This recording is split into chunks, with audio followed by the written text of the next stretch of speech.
मित्रांनो, शालिनी भक्तिसागरमध्ये तुमचे मनपूर्वक स्वागत आहे। तर मित्रांनो, सर्वांनी गणपती बाप्पाचे दर्शन घ्या आणि खूप काही तुमच्या गावांच्या कमेंट्स आल्या। गणेश पुराण ऐकल्याबद्दल सर्वांना धन्यवाद, थँक्स।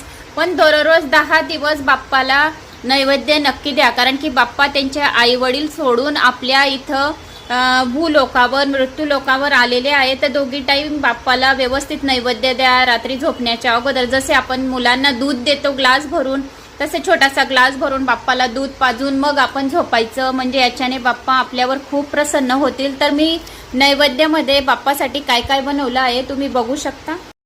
तर मी आज गणपती बाप्पासाठी वरण भात, फोडणीचं वरण केलं, बटाट्याची भाजी, वांग्याची भाजी, खमण, दही, साखर, बट्टी, लोणचं, मुरब्बा, मीठ ठेवलेलं आहे। तर बाप्पाला आपल्या श्रद्धेने विश्वासाने संपूर्ण नैवेद्य द्या, म्हणजे बाप्पा आपल्यावर प्रसन्न होतील। कारण त्यांची माता अन्नपूर्णा माता आहे। तर अन्नपूर्णा माता आपल्या घरावर, आपल्या परिवारावर धन आणि धान्य आणि अन्नाची कधीच कमी होणार नाही। म्हणून बाप्पाला दररोज सकाळ संध्याकाळ चांगले चांगले नैवेद्य अर्पण करा।